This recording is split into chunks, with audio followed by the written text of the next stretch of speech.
All right, everybody. Like I mentioned in the last few videos, this is a request from a dear best friend of mine. Shout out to you, Richard. I love you, brother. I can't wait to see you soon. And I was gonna do this last night. It's like 6 in the morning right now, almost. And I was gonna do it last night, but I was in such a Evil Dead mood after doing that whole franchise the last few days that I just was binging the TV show again, Ash vs. Evil Dead, and I knew I was gonna fall asleep. So I set an alarm, a few alarms for like 3:30 in the morning just to wake up to do this, to get this movie out of the way. And I mean, of course, it's the perfect movie you want to watch as soon as you come out of a deep sleep, disoriented and tired as shit. And this is a long movie, man. Like, I didn't even remember how long this was. This is almost a 2 hour movie. It was like an hour and 50 minutes or something. Like, it's long, man. Of course, 2010's I Spit on Your Grave remake, directed by Stephen R. Monroe, and starring Sarah Butler as Jennifer Hills. And we even get Joey from A Nightmare on Elm Street 3 and 4 in this, which I didn't realize that until this viewing. I haven't seen this movie many times. I saw this in theaters when it first came out. I've seen the original years before that, in which I prefer the original to this. But this movie is very well made. For as disturbing and controversial and fucked up that this movie is, it's a very well made film. Like the cinematography, the way that it's shot, like it's a great film to watch, like to look at from a cinematography point of view. Obviously not from the content in it, but just the way that it was made. It's a very well made film. The actors all put in great performances for how disgusting and repugnant and fucking just sick people these people are, man. And Butler's performance in this is amazing. Like, to take a role like this as an actress, that takes something, man. I mean, I don't know many actresses who would take a role like this, knowing what she has to go through in this movie and the subject matter and everything, just everything that goes on in this movie. It takes a special kind of actress to take this role on. So I mean, bravo to Sarah Butler, man, because she, just for taking this role and for doing this movie, and then sequels after this and stuff is, fucking incredible that she was, and she was hesitant. I know that. I remember reading that years ago. She was very hesitant to do this movie, and her agent basically said, "You have to be like crazy not to take this role," and of this character who becomes an absolute badass at the end of this movie and gets her revenge and everything. And, she did an amazing job. So Jennifer Hills, she's a writer from the city who rents a cabin out in the country, and so she can work on her latest novel and everything. And I have a few gripes with this remake. It's mostly like they really touch some sensitive matters just with like over sexualizing Jennifer's character in the beginning of this movie.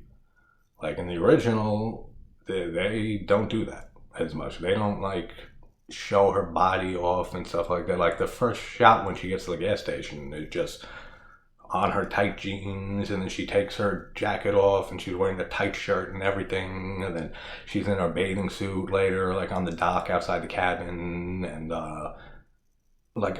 the other shot when Stanley's filming through the window before they break in and stuff, and she's in her panties and everything. Like that was a fucking that was a risky move, doing that. Like the way they like kind of over sexualize her character knowing what's about to happen and everything. Very risky move by Monroe for portraying her character like that.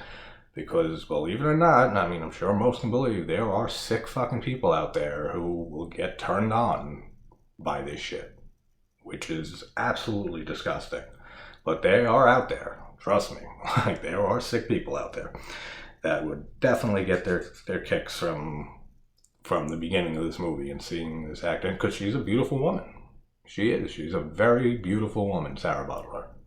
But she has this, and I guess this is why she was cast. She just has this intensity to her that, like, you just, like, even at the end of this movie, it's like, I just want to give her a hug and just be like, yo, I'm so sorry for what happened to you. But at that point in her mental state and stuff, I'd be afraid she'd rip my dick off or something. Like, just from everything this poor woman goes through in this movie, man. Like, she did such a great job, like I said, like, with the role in this movie. Let's see. I love the reference to the original. What a clever way to reference the original film. When she's at the gas station, the total on the gas, and I didn't notice this until this watch too, is $19.78. $19.78, which is the year 1978 that the original film came out. That's such a clever way to reference the original film. Really, really cool. Her dropping her phone in the toilet, is a great way to take the phone out of play, to take the cell phone out of the picture, that she can't call for help or anything like that. I mean, there's no phone in this cabin. We don't see one. I mean, it's not inconceivable that there's no phone. And even if there was, they can cut the phone lines and stuff like that. But just like the way that they take the cell phone out of the picture by having her drop it in the toilet. Well done. Nice way of addressing the whole cell phone issue, and why doesn't she just call the police or call for help? I mean, obviously calling the cops isn't going to help her much, as we see. But who kisses a plumber on the lips after, like, fixing your toilet and shit? Who does that? I've never kissed a plumber. After, and people who've watched my reviews of mine in the past, they know how I pick things apart and make jokes about certain things, and obviously I'm not making jokes of the subject matter or anything like that. This is a very disturbing film to watch. Like, it was hard to get through this watch, actually. Like, I'll get into more of that later, but just like, it's just my way of coping with watching a disturbing film with this. I gotta point out, like, stupid little funny things and stuff. But yeah, who kisses a plumber on the lips after fixing anything? Like, who does that? Like, come on, that's fucking stupid. Again, like, making all the male characters, these sick rapists, just as unsympathetic and just as unlikable as possible from the very beginning. Like, we see them in the woods and stuff, and killing birds with a baseball bat and stuff, and, like, for just because, like, fucked up, man. Like, these people are sick, and they do a great job of portraying that, which you have to in a rape revenge movie like this. Same with, like, Last House on the Left, which, again, I like the original much more than the remake, but they did a good job with the remake too. Like, both of these remakes of both those real controversial films from the 70s, great job doing the remakes. Even though I prefer the originals, and just the original for this one is just much more raw looking. Like, it feels like you're watching a borderline snuff film. Like, it really does. Like, they did a great job with that in the original. But just like I said, the way that this movie's shot and the cinematography-wise and stuff, it is a great film to watch. Like, visually, it looks very, very well done. The scene with the knocks on her door, and we have that cool shot of her coming outside, and we see the cabin. It's a beautiful cabin, with the cabin reflecting on the lake outside. So you see, like, the cabin, and then, like, it's upside down reflection. That's a really cool shot. Really cool looking. The picture on the laptop when she walks back in with the guys on it, that's fucking creepy, man. Can you imagine? I could not imagine. Just walking in and seeing these people, these fucking psychotic rapists, that she doesn't know that they are rapists and stuff yet, but just seeing anybody that you don't know on your laptop, a picture of them, knowing that they've been in your house and stuff, is terrifying. The fat camera guy, what the hell's his name? Fucking, I don't even remember most of their names. I wrote them down later on, but it was just, shit, Andy? No, that's the other, Stanley, the fat fuck. with his camera and stuff. Who would fucking film their friends brutally torturing and raping somebody like this? Who does that? I don't know. I'm not a rapist. So I don't fucking know. But I'm sure there are sick people like that. I mean, there are. We know there are. Like, we hear about it all the time and stuff. But just the fact that he's filming and stuff. Then the sheriff later on, when he stomps the tape and yells at him and says that's evidence and everything like that. But yet the whole time that they're brutalizing this poor fucking girl, the sheriff sees him filming. Like, he sees him filming all of this. And he doesn't just shut that shit down immediately and say, shut that fucking camera off. That's fucking weird. That doesn't make any sense at all. You're gonna wait until after all of that happens? What if she got away? And she does, but what if she got away and fucking hitchhiked to the next town over and fucking said what happened to the sheriff or the cops there and stuff, and then they came and there's a fucking camera there. There's a fucking footage of everything and stuff, and the sheriff just allows Stanley to film all of this and like pay no mind to it until afterwards when she escapes, and then smashes the tape and flips out about him filming. That makes no sense at all. That's fucking stupid. Just the psychological torture they put her through before any of the rape scenes and stuff, it is just unfathomable, man, how somebody would feel in that situation. With Joey from Nightmare on Elm Street, and I forget his name in this one, he's flicking the matches at her and everything, and the whole thing with the gun in her mouth and the bottle in her mouth and forcing her to have a drink and all of that. It's just such psychological torment that is put on this poor fucking girl is just disgusting. It's just absolutely disturbing. And that's just psychologically and stuff, fucking with her and like torturing her and stuff. I mean, yeah, they're physically torturing her too and stuff, but this is before any of the rape happens, which is insane. Like, to me, fucking just as bad. Being psychologically tormented and tortured like that before being brutally assaulted and stuff is just terrifying. That's so fucked up. And I have to impersonate this for my friend, but his favorite line, like when I first started this channel, like a week afterwards, 2 weeks afterwards or something, I put on my Facebook a post like about the channel and stuff, and said, and my friends, family who I know who are horror fans and stuff want to check the channel out and stuff, or want to request a movie and stuff. And the first comment I got, notification on my phone, was from my friend. And this is how well I know you, buddy. Fucking as soon as I saw the notification, didn't even read the comment, I said, it's gonna say I spit on your grave. And as soon as I opened it up and looked at the comment, I spit on your grave. Fucking that's how well I know you, brother. Fucking funny. But his favorite line in this movie for some reason is the whole "show me your teeth, show horse. Show me your teeth." Which actually, on watching this again, Richard, like, they don't utter that exact line anywhere in this movie. The "show me your teeth, show horse," like, they have variations of that. They say, like, "show me your teeth" and "you're my show horse" and stuff like that, but they never say, "show me your teeth, show horse." Even when she's torturing Johnny at the end.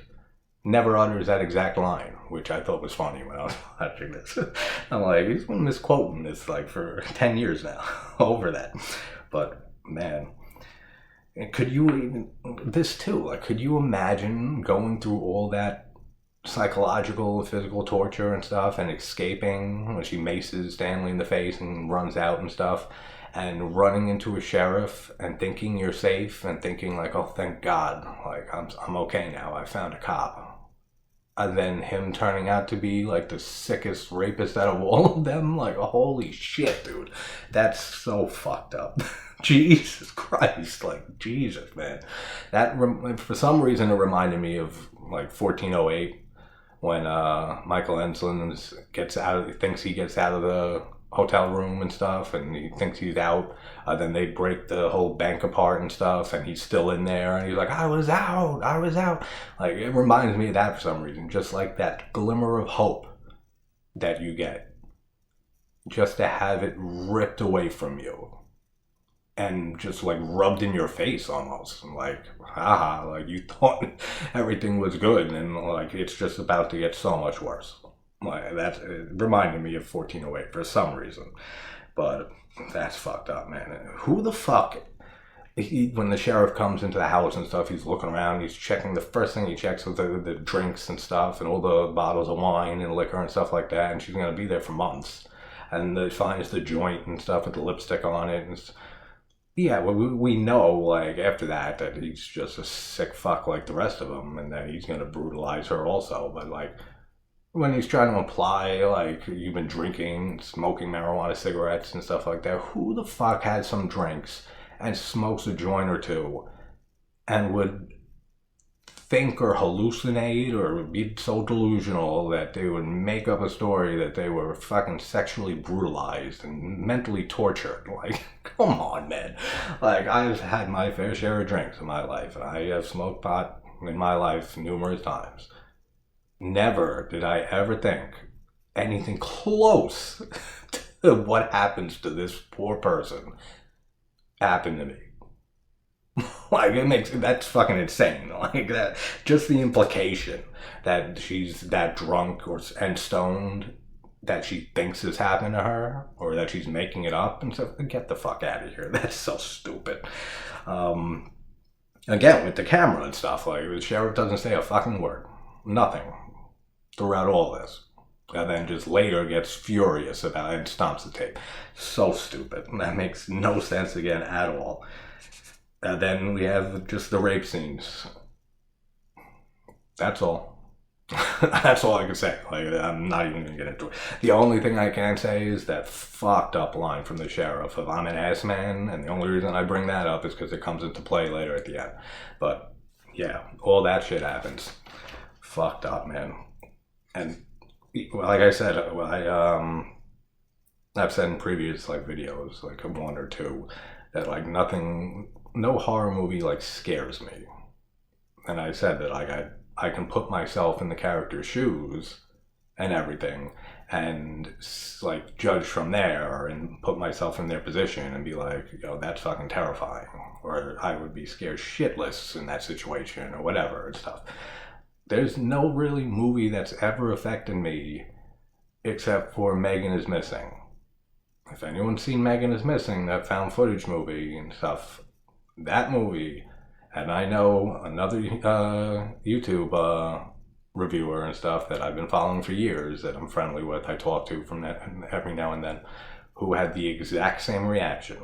So I don't know if it's just a father thing, as a father and stuff, seeing that movie, but Megan is Missing gave me a full-on panic attack, like in the middle of that movie. Like, freaked me out. Just like thinking, just my mind was racing at that point, and just like, shit, this shit really happens to poor girls all over the world. Like, this shit happens. It could happen. And just, dude, my mind just went a mile a minute and threw me into a full-on panic attack. I had to pause the fucking movie. I had to fucking like compose myself and like watch like an episode of South Park or like something like that. I don't remember. It was a few years ago. But that's like the only movie I could think of that actually disturbed me to the point of I had to pause the movie. Which never happens. I can watch people being, fucking tortured and murdered in the most crazy over-the-top ways. Like, I'm a huge 80s slasher fan, as I've said, and just all the kills and stuff like that. I love that. I'm a huge gore fanatic. Fucking, I love me some good gore and stuff. But just, man, that movie Megan is Missing, that fucked me up. I will never watch it again. You couldn't pay me to watch that movie again.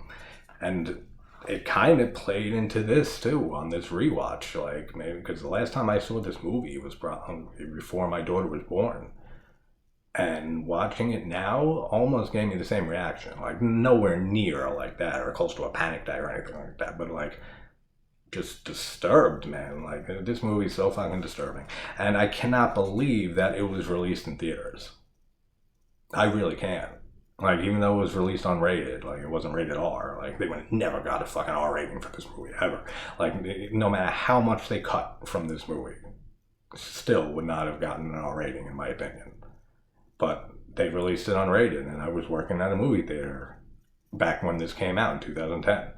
And I will never forget, like, I was a shift leader at that time there. And then the managers right above me and stuff, they were going crazy, checking everyone's age, everyone's IDs and stuff, would not let anybody in, even if they were parents or with anything. It's like 18 and up, that's fucking it. Like, yeah, and I 100% agree. I said, especially that I've seen the original and stuff before that, like years before this movie came out. I absolutely agree 100%. I said this movie should not be viewed by anybody, young teenagers and stuff like that. Like, nope, fucking 18 and up, that's it. Even then, it's like, if people like that are in a right mind and stuff shouldn't see this movie either.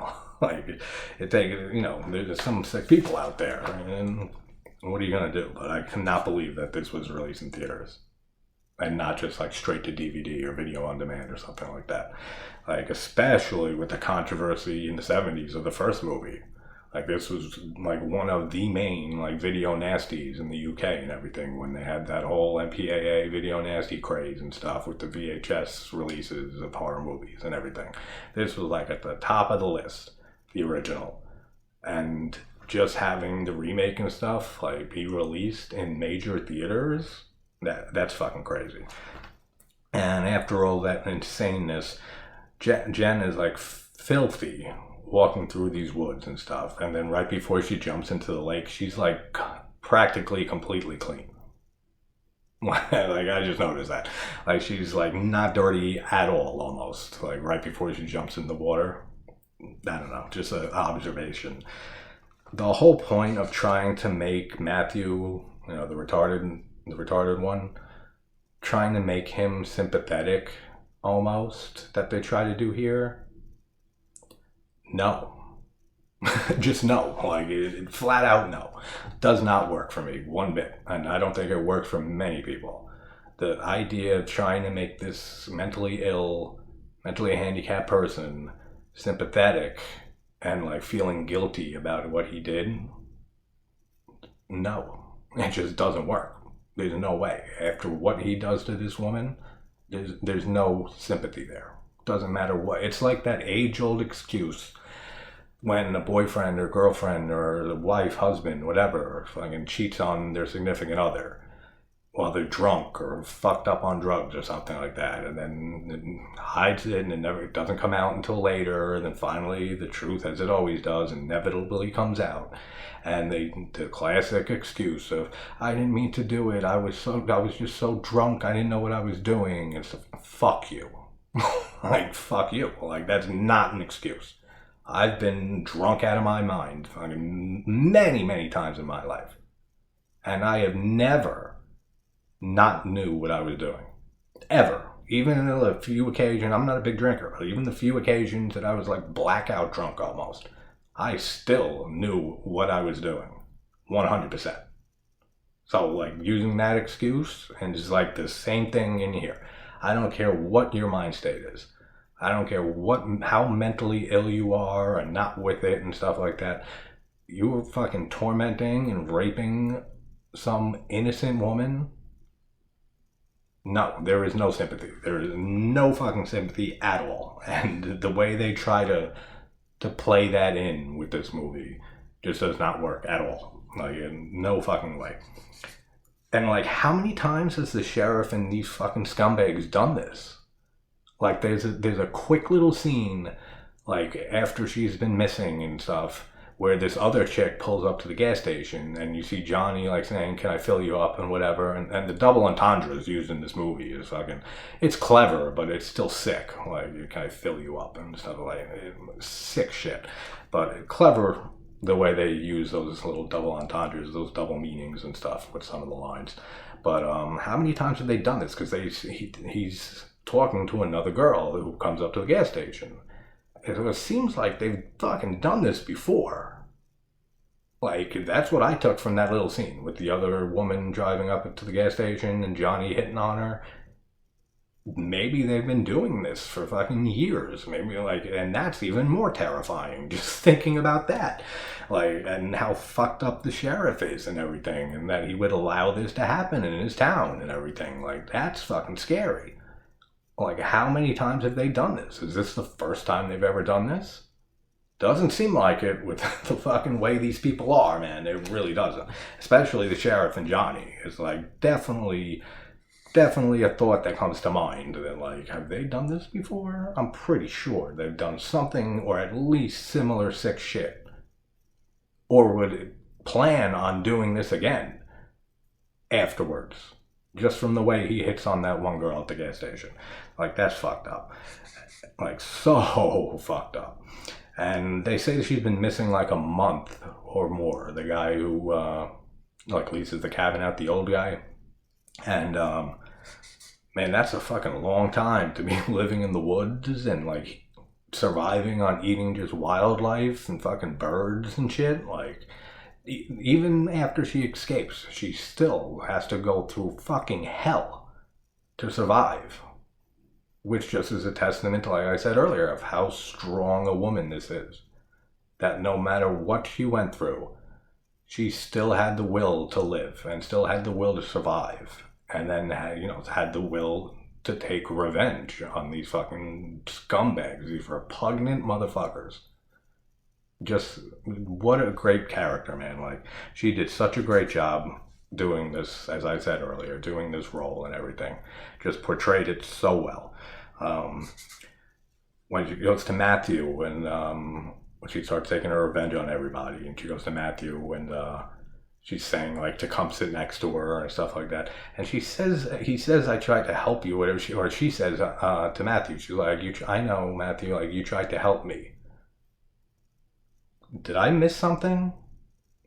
Like, when the fuck did he try helping her in any way? Any way, shape, or form? Please, someone tell me. Like, when did he try helping her at any point in this movie? He didn't. That's the answer. Like, I won't hear anything else about it. Like, he did not do anything to help this woman.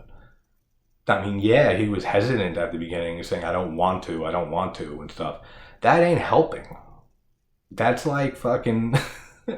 That's like fucking, like, if somebody like crashed their moped into a goat on a highway and they both fell into a ditch and it was an empty highway and I was standing there and just pointing down and just saying, look, ew, look, and they're screaming, no help. No help is a look, ew, fucking, like, you're not helping in any way just because you are fucking hesitant or you don't want to get involved and stuff. That means you're helping? The hell out of here, man. That is so stupid.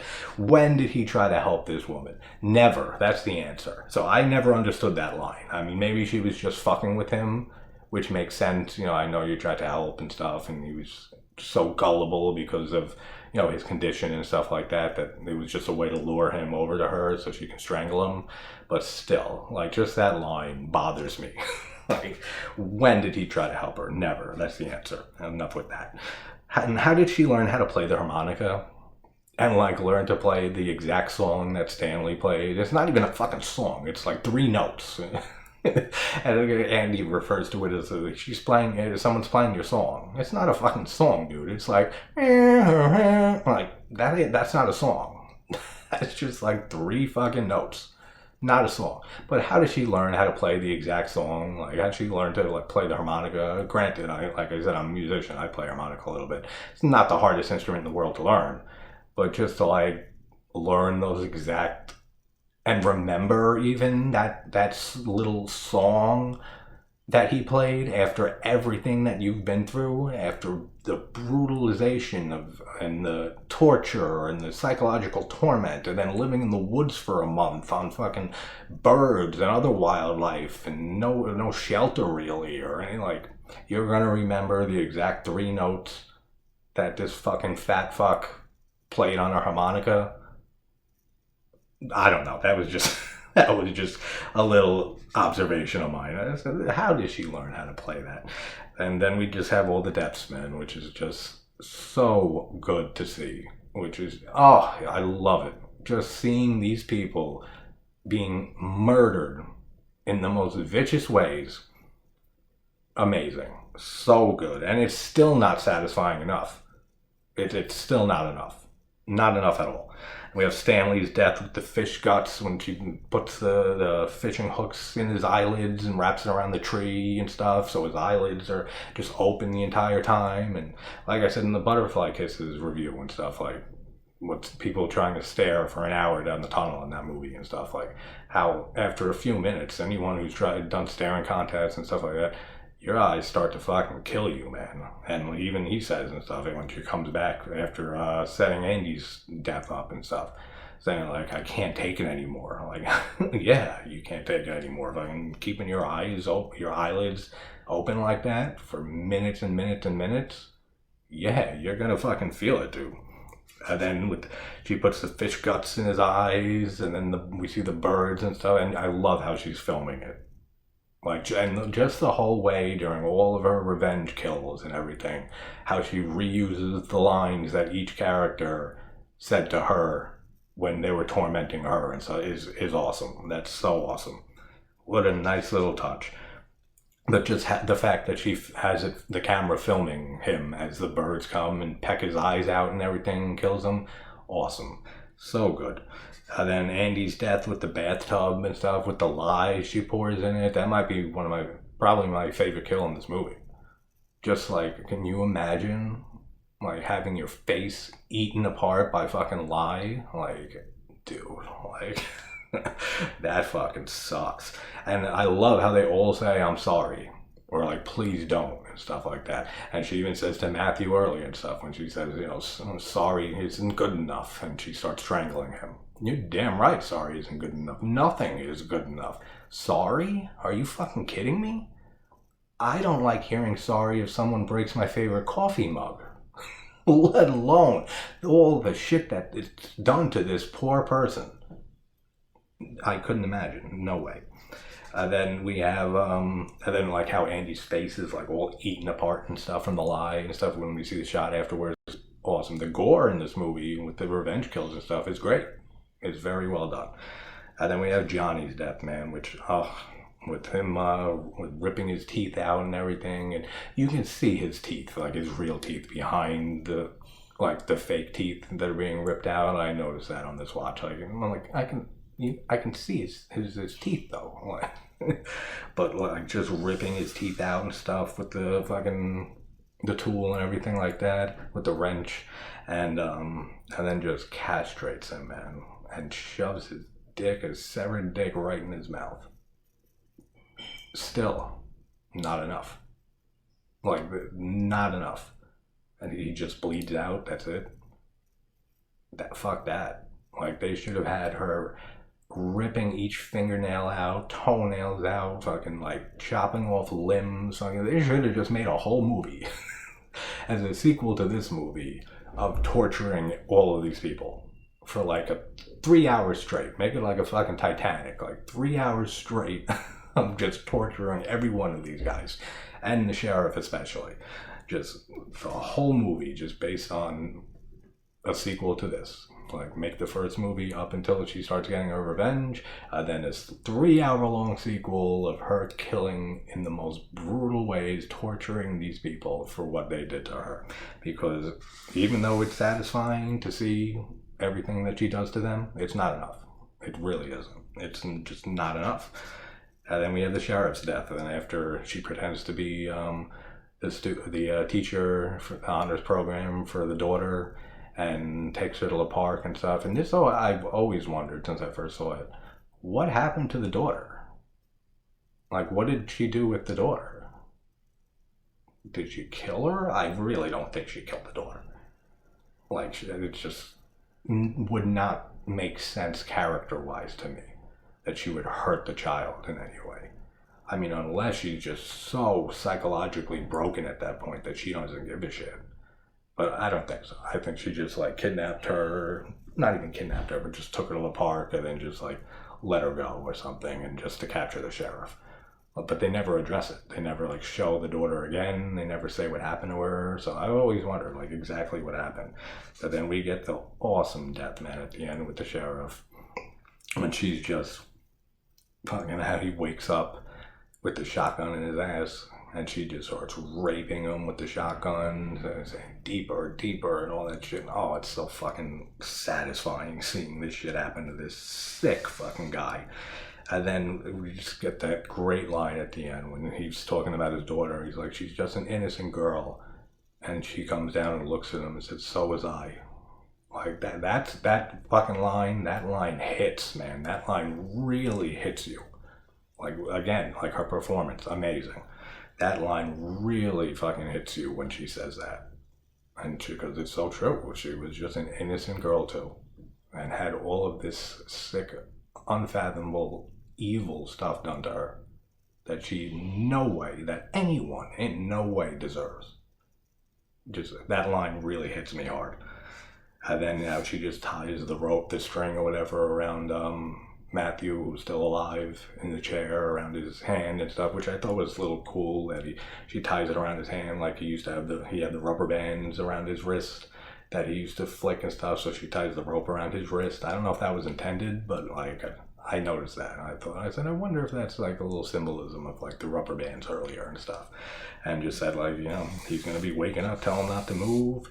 And the sheriff's just cursing her and saying, like, I'll find you in hell, I'll rape you in hell, and stuff like that. And, like, fucking sick, man. Then you just hear the fucking gunshot go off, and fucking Matthew's dead. The sheriff's face and whole body is fucking just blown apart. Like I said, the gore is really, really good at the end with the revenge kills. And then we just get Jennifer with the smirk on her face at the end. And I remember, like, the tagline for the original saying, like, this girl murdered 4 guys or 5 guys or something like that, but no jury in the world would convict her, was, like, one of the taglines for the original movie. Yeah. I don't know a single fucking person who would convict this girl for killing these guys. I don't care how vicious the kills are or anything. If I was a judge and this case came in front of me, as soon as I heard what she went through, if innocent, move on, next case. Immediately, as soon as I heard what she was put through, I wouldn't even listen to the murders or anything like that. I would just immediately slam my gavel and say, innocent, 100%. If anything, I would break fucking, I would be breaking laws as a judge. No, I'm not listening to the jury. No, shut the fuck up, jury. Don't want to hear from you. I'm handling this. She is fucking innocent, 1,000%. Yeah, if anything, I would go as far as fucking suing the court themselves and making them pay her compensation for what she went through. Are you serious? Jesus, man. But, all right, Richard, it's knocked out for you. Hope you enjoy it. Hope you get some laughs out of it, even though, like I said, what a fucked up, controversial, disturbing movie. And exactly what I needed at 3:30 in the morning upon waking up to watch. But I'll probably review the original down the line too, and maybe the sequels, but it's not like a franchise I really enjoy or anything. I mean, it's not like a type of movie you can enjoy. But, all right, guys, I'll see you later. Take care.